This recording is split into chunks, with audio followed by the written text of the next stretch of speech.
जी बच्चों, टॉपिक है हमारे पास दैट इज़ सेल वॉल। इसकी कुछ डेफिनेशन मैंने पहले लिखी है, इसको ज़रा आप लोग अंडरस्टैंड कर लीजिएगा। स्टेटमेंट है नॉन लिविंग रिजिड स्ट्रक्चर। तो सबसे इम्पॉर्टेंट ये है कि ये हमारे पास हमेशा नॉन लिविंग होता है। अच्छा, इससे मल्टीप्लाई करते हुए आपके पास कुछ चीज़ें क्वेश्चंस के तौर पर यूँ भी आती हैं कि द आउटर मोस्ट लेयर, ठीक है, इसको यहीं पे डील कर लेते हैं। That is outer most layer है, ठीक है, आउटर मोस्ट और नॉन लिविंग लेयर है। That is outer most non living layer, ये लिविंग नहीं होती, ठीक है जी। और अगर कभी ये पूछा जाए आउटर मोस्ट लिविंग लेयर, तो वो हम लोग सेल मेम्ब्रेन को मेंशन कर रहे होते हैं, ठीक है जी। अच्छा, फिर बच्चों ये रिजिड स्ट्रक्चर होता है as compare to cell membrane. अच्छा, ये आउटर कवरिंग बनाता है, प्लाज्मा मेम्ब्रेन के बाहर होता है। और कुछ सेल्स की कॉम्पोजिशन यहाँ पर मैंने ऐड की है सेल वॉल के हवाले से, उनको हम देखेंगे। अच्छा, इसके साथ ना एक और चीज़ आप लोगों ने याद रखनी है कि ये सेल वॉल जो है, इसको प्रोड्यूस कौन करता है? That is secreted by living part of cell, ठीक है। तो यहाँ पर हम इसको यूं भी मेंशन करते हैं, that is secreted by living part या सिक्रेटेड बाय प्रोटोप्लाज्म, ठीक है। समटाइम प्रोटोप्लास्ट भी मेंशन किया जाता है, तो बात एक ही है। तो ये याद रखिएगा, इसको लिविंग पार्ट हम लोग मेंशन करते हैं, that is labelled as living part of cell. ये वो सेक्रिएट कर रहा होता, ठीक है। चलो देखते हैं। अच्छा बच्चों, अब आपके पास ये प्लांट सेल, एल्गी के जो सेल हैं, बैक्टीरियल सेल हैं, फंगल सेल हैं, इनके पास ये सेल वॉल जो है वो मौजूद होती है। क्लियर? अब ये जो सेल वॉल है ये आपके पास इन स्ट्रक्चर्स के अंदर मौजूद है, लेकिन कौन कौन सी कॉम्पोजिशन है? देखो, प्लांट सेल में अगर पूछा जाए तो सेलुलोज, हेमी सेलुलोज, पेक्टिन्स और प्रोटीन्स हैं। इन पेक्टिन्स को हम लोग डील करेंगे, ठीक है, प्रोटीन्स को भी डील करेंगे। अच्छा, फिर एल्गी के सेल जो है, इसमें अक्सर बच्चे ये समझते हैं कि सर इसमें सेलुलोज और हेमी सेलुलोज ही है। बात किसी हद तक ठीक है, लेकिन इसके साथ साथ बच्चों इसमें एक्स्ट्रा जो आपने याद रखना है, गलेक्टन्स होते हैं, मैनन्स होते हैं और कैल्शियम कार्बोनेट होता है, ठीक है जी। अच्छा फिर बच्चों हमारे पास आ जाता है बैक्टीरियल सेल। तो बैक्टीरियल सेल की जो कॉम्पोजिशन होती है सेल वॉल की, दैट इज़ बच्चों with the help of peptidoglycan. हम इसको बोलते हैं कि जी ये हमारे पास पेप्टाइडोग्लाइकेन की बनी होती है, या बच्चों हम इसको म्यूरीन भी कहते हैं, ठीक है जी। तो दोनों तरह से ही आपके पास क्वेश्चन जो है इसका पूछा जा सकता है, दोनों आपको पता होने चाहिए। फिर चलते हैं फंगल सेल की तरफ। तो ये जो बच्चों हमारे पास फंगल सेल है, फंजाई का जो सेल होता है, ये आपके पास काइटन से मिलकर बना होता है, ठीक है। अच्छा, काइटन के बारे में इंपॉर्टेंट चीज़ ये क्या? That is a nitrogen containing carbohydrate. याद रखिएगा, ये बच्चों हमारे पास नाइट्रोजन कंटेनिंग कार्बोहाइड्रेट है, ठीक है। इसको हम लोग पॉलीसेकेराइड की कैटेगरी के अंदर मेंशन करते हैं। तो अक्सर बच्चे जो हैं वो इसको ये गलती करते हैं कि उनको लगता है कि शायद ये प्रोटीन है। That is not the protein. Second most abundant polysaccharide है, सेकंड मोस्ट अबंडेंट कार्बोहाइड्रेट है।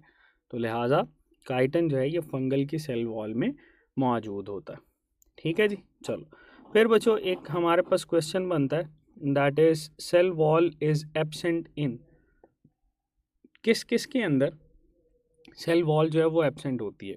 मैंने ऑप्शंस नहीं बनाई यहाँ पे, लेकिन ऑप्शंस आपके पास पूछी जा सकती हैं। उनमें आपके पास बच्चों इम्पॉर्टेंट जो है वो दो चीज़ें हैं।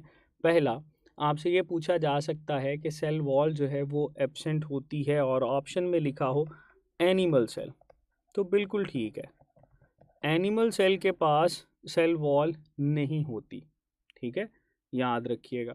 दूसरा, कुछ बैक्टीरियाज हैं, ठीक है, कुछ बैक्टीरियाज हैं जो कि स्पेशल बैक्टीरियाज भी कहलाते हैं। इनको बच्चों हम लोग माइकोप्लाज्मास बोलते हैं, माइकोप्लाज्मा सेल या माइकोप्लाज्मा बैक्टीरिया। क्लियर बच्चों? तो ये हमारे पास दो ऑप्शन में से कोई एक ऑप्शन हो सकती है जिसका आपके क्वेश्चन के साथ जो है वो एसोसिएशन होगी। तो बड़ा आसान सा है, अगर ऑप्शन में आपके पास हो जी एनिमल सेल है तो आप इसको लगाएंगे, अगर माइकोप्लाज्मा है तो ये लगाएंगे। ठीक है जी। अच्छा, फिर इसमें मज़ीद क्या आपके पास थोड़ा सा मुश्किल कर सकता है, उसको भी देख लेते हैं। वो ये मुश्किल कर सकता है, cell wall is absent in dash multicellularity organisation containing. तो मल्टी सेलुलैरिटी ऑर्गेनाइजेशन जो है वो एनिमल सेल में आती है, इसको मल्टी सेलुलर ऑर्गेनाइजेशन, क्योंकि एनिमल सेल ही जो है बच्चों ये आपके पास अरेंज हो गया, आप लोगों ने पढ़ा था टिश्यूज़ बनाते हैं फिर ऑर्गन्स बनते हैं, जबकि माइकोप्लाज्मा जो है ये हमेशा यूनिसेलुलर ऑर्गेनाइजेशन कैटेगरी के अंदर पाया जाता है। तो जब यूनिसेलुलर ऑर्गेनाइजेशन है तो बच्चों इसको हम लोग अगर स्टेटमेंट में ऐड करें तो आंसर आपके पास माइकोप्लाज्मा होगा। क्लियर? चलो, ये तो था हमारे पास इसकी कुछ इनिशियल इंफॉर्मेशन में से जो क्वेश्चन बन सकते हैं। अब आगे चलते हैं, प्लांट सेल वॉल का स्ट्रक्चर डिस्कस करते हैं कि इसके स्ट्रक्चर में हमारे पास कौन कौन सी चीज़ें मौजूद होती हैं। बेसिकली तीन चीज़ें बच्चों इसमें पाई जाती हैं जिसको हम लोग मेंशन करते हैं, तो देख लेते हैं कौन कौन सी है। सबसे पहले हम यहाँ पर बनाएंगे ये जो इसका इनर मोस्ट पार्ट है, जैसे ये मैं इसकी बात करता हूँ, that will be labelled as primary cell wall. ठीक है बच्चों, पी डॉट लिख रहा हूँ, इसका मतलब होता है प्राइमरी सेल वॉल। क्लियर? अच्छा, फिर दो सेल के दरमियान में आपको ये मैं इसको बना देता हूँ ब्लू कलर से ताकि आपको नज़र आए। दो प्राइमरी सेल वॉल के दरमियान में स्ट्रक्चर होता है, इसको बच्चों हम लोग बोलते हैं दैट इज़ मिडल लैमेला। ठीक है, ये सेकंड हमारे पास हिस्सा आ जाता है, दैट इज़ मिडल लैमेला। फिर हमारे पास आ जाता है थर्ड पार्ट। थर्ड पार्ट जो है वो सेकेंडरी सेल वॉल को हम लोग बोलते हैं। ठीक है, वो यहाँ पर आपके पास एग्जैक्टली शो नहीं हो रहा, तो बट हम ये कह देते हैं कि सपोज़ अगर ये प्राइमरी सेल वॉल है तो इसके अंदर हम इसको अगर बनाना चाहें तो ये बच्चों आपके पास सेकेंडरी सेल वॉल को शो करता है, that is labelled as secondary cell wall. तो ये तीन कंपोनेंट्स हैं, नीचे मैं आपको इनकी डिटेल भी बताऊंगा। अच्छा, अब बच्चों प्राइमरी सेल वॉल के बारे में आप लोगों ने याद रखना है कि ये ना इलास्टिक होती है। प्राइमरी सेल वॉल इलास्टिक है। इलास्टिक होने का मतलब ये है कि जब सेल ने अपनी मैक्सिमम साइज़ ऑब्टेन करनी है ना तो इसकी इलास्टिसिटी जो है वो काम आती है। मैक्सिमम साइज़ ऑब्टेन करने के बाद ये बच्चों फिर आपके पास उसमें अपनी शेप को चेंज नहीं कर रही होती, इसीलिए हम इस प्राइमरी सेल वॉल को ट्रू सेल वॉल भी बोलते हैं, that is also labelled as true cell wall. ठीक है जी, ये सच्ची सेल वॉल कहलाती है, ये याद रखिएगा। अच्छा, अब बच्चों इस जो सच्ची सेल वॉल है इसकी ना आपके पास थिकनेस पूछी जाती है कि इसकी थिकनेस कितनी होती है, तो ये याद रखिएगा इसकी थिकनेस जो है वो 1 to 3 माइक्रोमीटर हम मेंशन करते हैं। अच्छा, ये भी इम्पॉर्टेंट पॉइंट है कि ये आपको सब बुक्स के अंदर नहीं मिलेगा, कुछ बुक्स हैं जो कि इसको मेंशन करती हैं, जैसे आपको ईटा जिन बच्चों ने अटैम्प्ट करना है KPK के बच्चे जो हैं उसमें ये प्राइमरी सेल वॉल की जो कॉम्पोजिशन थिकनेस है सॉरी, ये हमारे पास 1 to 3 माइक्रोमीटर मेंशन की जाती है। तो आप सब भी अगर आपकी बुक में है तो ठीक है, वेल एंड गुड, नहीं है तो आपने इसको ऐड कर लेना, बाकी साथ साथ में चीज़ें इस तरह से आपके पास बताता जाऊँगा। फिर आ जाती है मिडल लैमेला। ये बच्चों जो मिडल लैमेला है इसको हम लोग थिन लेयर भी बोलते हैं। ठीक है, that is the thin middle layer, ये थिन मिडल लेयर होती है, इसकी कॉम्पोजिशन आगे देखेंगे। अच्छा, अगर इसकी थिकनेस आपसे पूछी जाए तो इसकी थिकनेस होती है दैट इज़ अबाउट 1 माइक्रोमीटर, ये 1 माइक्रोमीटर थिकनेस आपके पास शो कर रही होती। फिर आ जाती है बच्चों सेकेंडरी सेल वॉल, और ये जो सेकेंडरी सेल वॉल है इसको अगर हम लोग डील करें तो सेकेंडरी सेल वॉल आपके पास रिजिड वॉल होती है, ठीक है, that is labelled as rigid structure. Rigid क्यों हम इसको कहते हैं? क्योंकि बच्चों ये आपके पास स्टिफनेस के अंदर रोल प्ले करती है, ठीक है जी। अच्छा, फिर ये भी याद रखिएगा कि ये स्ट्रांगली ऑप्टिकली एक्टिव होती है, ठीक है। अच्छा, ये हमारे पास क्या है? Strongly optically active.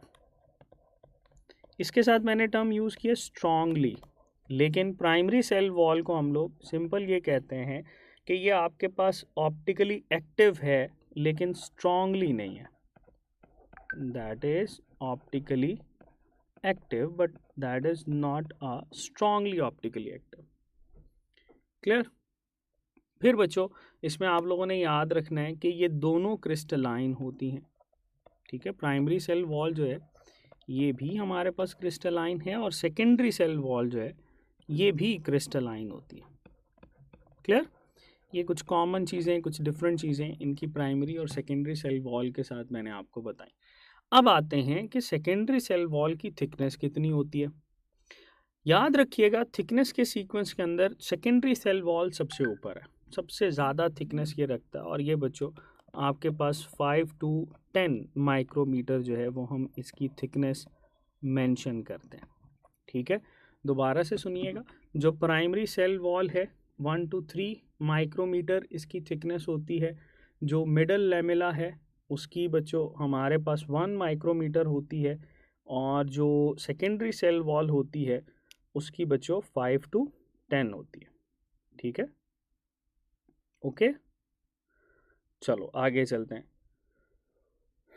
नेक्स्ट बच्चों हमारे पास जो टॉपिक है जो कि हम लोगों ने डिस्कस करना है दैट इज़ कि इसकी कॉम्पोजिशन क्या है, ठीक है।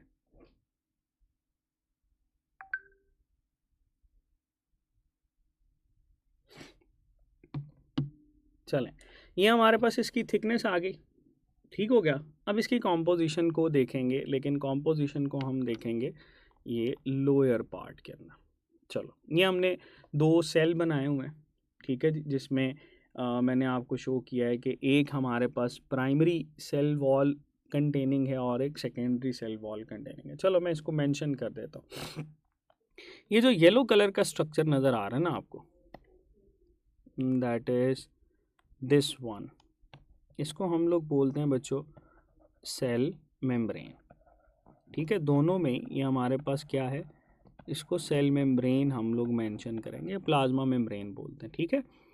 अच्छा, इस सेल मेम्ब्रेन के बाहर जो आपके पास स्ट्रक्चर है इसको हम लोग मेंशन करते हैं, ये जो ग्रीन कलर का है that is primary cell wall, ठीक हो गया। ये हमने बना ली प्राइमरी सेल वॉल। चलो देखते हैं प्राइमरी सेल वॉल के अंदर बच्चों आपको जो इम्पॉर्टेंट चीज़ है वो इसकी कॉम्पोजिशन है, वो पता होनी चाहिए। देख लेते हैं इसकी प्राइमरी सेल वॉल के अंदर भाई आपको सेलुलोज, हेमी सेलुलोज नज़र आता है। फिर मैंने ऊपर मेंशन किया है कि इसमें प्रोटीन्स भी होती हैं, लेकिन इम्पॉर्टेंट सेलुलोज और हेमी सेलुलोज, ठीक है जी। सेलुलोज होता है, हेमी सेलुलोज होता है। अच्छा, कुछ बुक्स जैसे सिंध की बुक जो है वो इसकी कॉम्पोजिशन लिखती है कि हेमी सेलुलोज जो होता है वो ज़्यादा होता है एज़ कम्पेयर टू सेलुलोज, ठीक है। और जैसे सेलुलोज की अगर बात करें तो वो मेंशन करता है 25%, और हेमी सेलुलोज मेंशन किया जाता है 50%। क्लियर? फिर हमारे पास आ जाता है पैक्टिन, ठीक है जी, पैक्टिन भी इसमें मौजूद होता है। अच्छा, ये आपके पास कुछ कॉम्पोजिशन है जिसको हम लोग मेंशन करते हैं। अच्छा, एक चीज़ जो कि आपने यहाँ पर याद रखनी है कि सेलुलोज और हेमी सेलुलोज के जो फाइबर्स होते हैं जिनको माइक्रोफिब्रिल्स भी कहते हैं, ये बच्चों क्रिस क्रॉस मैनर में पाए जाते हैं। जैसे हम इनको यहाँ पर अगर ड्रॉ करने की कोशिश करें तो सही से ड्रॉ करते हैं, ये देखो ये हमारे पास आगे, और इसके ऊपर ये इस तरह से क्रिस क्रॉस को हम लोग ये भी कहते हैं कि ये आपके पास 90 का एंगल बनाते हैं। So that is labelled as criss cross manner, एक दूसरे के साथ 90 के एंगल पे अरेंज होते हैं और इनके दरमियान बच्चों आपको ना हाइड्रोजन बॉन्ड्स दिखाई देते हैं, ठीक है, that is held together by hydrogen bonds, ठीक है जी।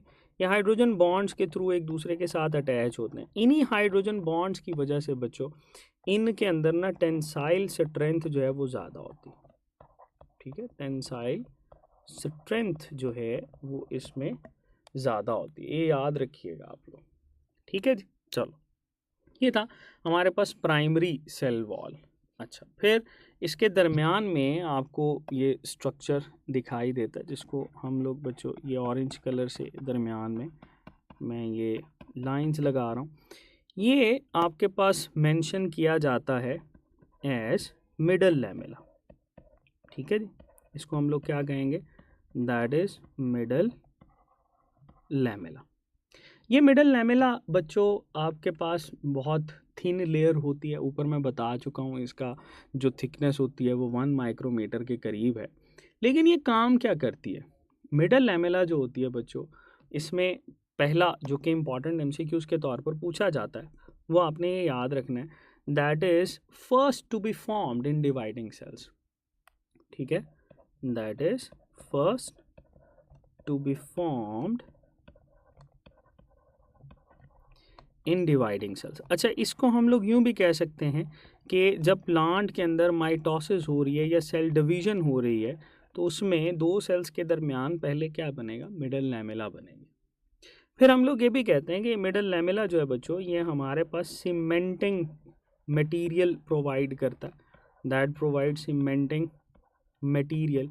और ये सीमेंटिंग मटेरियल जो है बच्चों ये आपके पास स्टिकी जेल भी इसको मेंशन किया जाता है। तो अगर दोनों में से ही कोई भी आए तो बात सेम है, स्टिकी जेल का होना सीमेंटिंग मटेरियल का होना दैट इज़ सेम।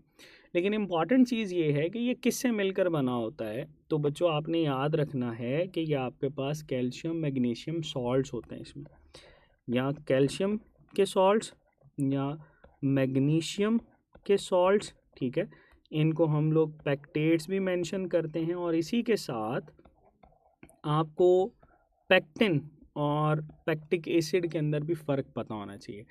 अच्छा, ये कुछ बुक्स के अंदर मेंशन है, जैसे फेडरल की बुक जो है वो इसको डील कर रही होती है, तो उसको आप लोगों ने ज़रा देख लेना है कि ये क्या किस तरह से चीज़ें हैं ताकि आपको क्लियर रहे। चलो, एक साइड पे बेटे मैं लिख देता हूँ, दैट इज़ पैक्टिक एसिड। अच्छा, एसिड जो भी चीज़ है आपको पता है कि उसके पास जो है वो हाइड्रोजन बॉन्ड देने या लेने की एबिलिटी के ऊपर, ये केमिस्ट्री के अंदर आप लोग पढ़ चुके हैं, ये क्या होता है। अच्छा, इसमें इम्पॉर्टेंट ये कि ये आपके पास जो हाइड्रोफिलिक करेक्टर है ना इसमें वो ज़्यादा होता है, दैट हैज़ मोर हाइड्रोफिलिसिटी, या इसको हम लोग ये भी कहते हैं कि वाटर के साथ इसकी अट्रैक्शन जो है वो ज़्यादा है, ठीक है। दूसरी तरफ हम लिखते हैं दैट इज़ पैक्टिन, यहाँ पर लिख देते हैं दैट इज़ पैक्टिन। तो ये जो पैक्टिन है ये as compare to pectic acid बच्चों हम लोग कहते हैं कि ये लेस हाइड्रोफिलिक होता है, ये हमारे पास होगा दैट इज़ लेस हाइड्रोफिलिक। एक मोर हाइड्रोफिलिक है, एक बच्चों लेस हाइड्रोफिलिक है, ठीक हो गया। अच्छा, जो पैक्टिक एसिड होता है ना इसमें 100 मॉलिक्यूल के करीब होते हैं गैलेक्ट्यूरॉनिक एसिड के, 100 गैलेक्ट्यूरॉनिक एसिड, ठीक है जी। इसको याद रखिएगा। और जो पैक्टिन होता है इसके अंदर नंबर ऑफ मॉलिक्यूल ज़्यादा होते हैं, और ये बच्चों ऑलमोस्ट 200 गैलेक्ट्यूरॉनिक एसिड हम लोग मेंशन करते हैं, गैलेक्ट्यूरॉनिक एसिड के मॉलिक्यूल्स होते हैं, और ये सारे के सारे बच्चों मिथाइलेटेड होते हैं, ठीक है, इनको मिथाइलेटेड हम मेंशन करते हैं, दे आर मिथाइलेटेड। यानी इसमें आप मेंशन कर सकते हो कि इसको COOCH3 के साथ जो है वो हम लोग शो करते हैं, क्लियर। अच्छा, ये इसमें छोटा सा डिफरेंस आपको पता होना चाहिए। अच्छा, मिडल लैमेला हम लोगों ने डिस्कस किया, आगे चलते हैं। Then we are discussing the next feature बच्चों, जो कि इसमें हमारे पास इम्पॉर्टेंट है, वो है जी सेल वॉल के अंदर एक और स्ट्रक्चर होता है प्राइमरी सेल वॉल के, और इसको ले डाउन स्ट्रक्चर भी कहते हैं। ये बच्चों आपके पास सेकेंडरी सेल वॉल कहलाता है, ठीक है जी। इसको हम लोग मेंशन करते हैं सेकेंडरी सेल वॉल। ये सेकेंडरी सेल वॉल है और ये इंपॉर्टेंट है, दोबारा से सुन लो, ये inner to primary cell wall है, ठीक है। अच्छा, अब इसकी कॉम्पोजिशन देख लेते हैं। क्या इसमें सेलुलोज होगा? बिल्कुल होगा। इसमें बच्चों सेलुलोज भी होगा और इसमें हेमी सेलुलोज भी होगा, दोनों मेंशन कर लेते हैं। सेलुलोज है, हेमी सेलुलोज है, ठीक है। इसमें बच्चों फिर हमारे पास लिग्निन भी आ जाता है, जिसकी वजह से इसको लिग्निफाइड स्ट्रक्चर भी कहते हैं। इसमें इनऑर्गेनिक आइंस भी आ जाते हैं, ठीक है। और बच्चों इसमें वैक्सेस भी आते हैं, जो कि क्यूटिन के साथ हम लोगों ने पढ़े थे, और सिलिका जो है वो भी सम टाइम हम इसमें ऐड कर सकते हैं। क्लियर? ये इसकी बच्चों हम लोग कॉम्पोजिशन को डील करते हैं। तो primary cell wall, secondary cell wall, ये इसकी कॉम्पोजिशन इसमें डील की जाती है। अच्छा, अब सबसे इम्पॉर्टेंट चीज़ ये कि जो बच्चों आपके पास प्राइमरी सेल वॉल कंटेनिंग है, मैंने इसको एक साइड पे बनाया, ठीक है, ये वाली साइड पे, और इसको मैं ये कहता हूँ कि ये लिविंग सेल होता, दैट इज़ लिविंग सेल, क्योंकि इसके पास साइटोप्लाज्म मौजूद होता है। तो primary cell wall containing cell will always be labelled as living cell. और इसकी बच्चों जो आपके पास एग्जांपल मेंशन की जाती है, वो हम लोग करते हैं पैरेन्काइमा सेल्स, ठीक है। तो पैरेन्काइमा सेल्स जो हैं ये आपके पास इसमें ऐड किए जाते हैं फॉर लिविंग सेल्स। अच्छा, दूसरी तरफ चलते हैं, जिसमें सेकेंडरी सेल वॉल मैंने बनाई है ना, ये कुछ ना कुछ कुर्बानी करता है, और कुर्बानी करने की वजह से इसके अंदर कोई एक्स्ट्रा स्ट्रेंथ भी आती है, ठीक है। और इसको वैसे हम लोग कह देते हैं कि अपनी जान की कुर्बानी दे देता है, इस वजह से इसको हम कहेंगे that is non living cell, ठीक है, नॉन लिविंग। और इसका जो नेम है बच्चों, वो हम लोग स्क्लेरेनकाइमेटस से याद रखेंगे, they are labelled as sclerenchyma cells या स्क्लेरेनकाइमेटस सेल्स भी मेंशन किया जाता है, ठीक है जी। ये बच्चों सेकेंडरी सेल वॉल कंटेनिंग है। इसीलिए जो सेकेंडरी सेल वॉल कंटेनिंग आपके पास सेल्स होंगे, इनकी जो स्ट्रेंथ होगी वो ज़्यादा होगी, they have more strength in them as compare to primary cell wall, ठीक है। तो ये इंपॉर्टेंट चीज़ है, इसको याद रखना आपने। चलो, फिर बच्चों इसमें दो चीज़ें, कुछ हमारे पास इम्पॉर्टेंट चीज़ ये है कि ये जो दोनों के दरमियान कनेक्शन होता है, ये मैंने बनाया दो सेल वॉल के दरमियान, इसको बच्चों हम लोग बोलते हैं plasmodesmata, that is plasmodesmata. They are labelled as connections between two cells, ठीक है। तो इसकी वजह से आपके पास ना ट्रांसपोर्टेशन भी होती है, they are labelled as connection between two plant cells.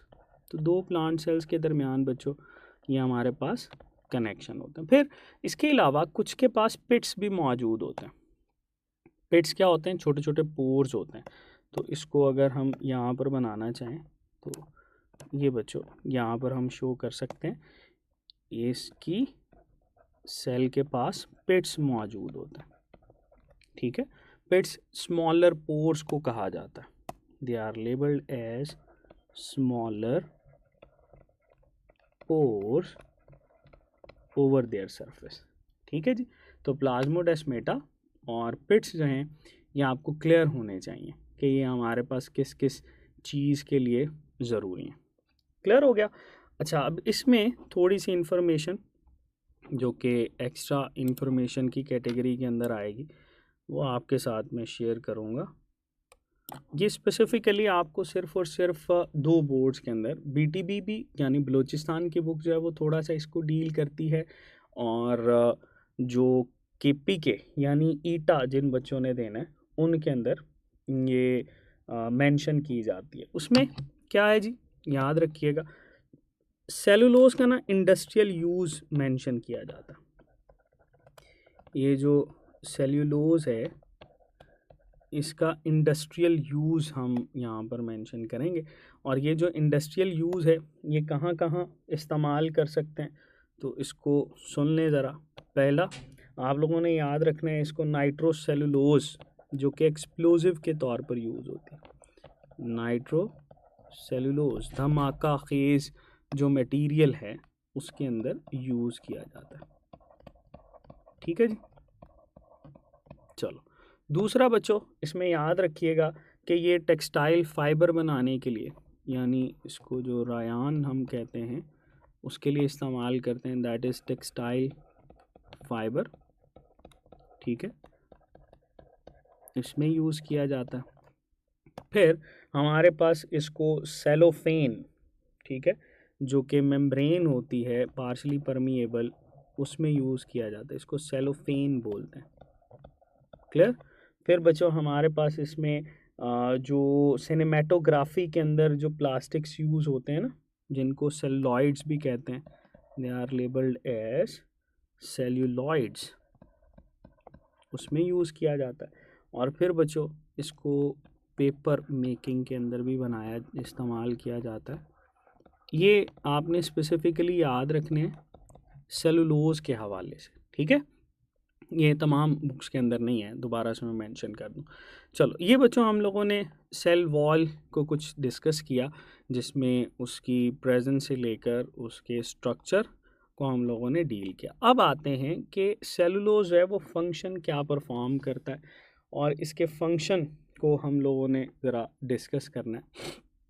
तो बच्चों याद रखिएगा हमारे पास इसके फंक्शंस के अंदर कि जो सबसे इम्पॉर्टेंट फंक्शन है वो है जी कि ये मैकेनिकल सपोर्ट प्रोवाइड करता है, दैट प्रोवाइड्स मैकेनिकल सपोर्ट। ठीक है, मैकेनिकल सपोर्ट करना ये इसका काम है, सेल के अंदर, प्लांट सेल के अंदर सपोर्ट जो है ये प्रोवाइड करता है। फिर इसके अलावा जो प्लांट सेल हैं उनकी डेफिनेट शेप, उनकी शेप को मेंटेन करना वो भी बच्चों इसका काम है।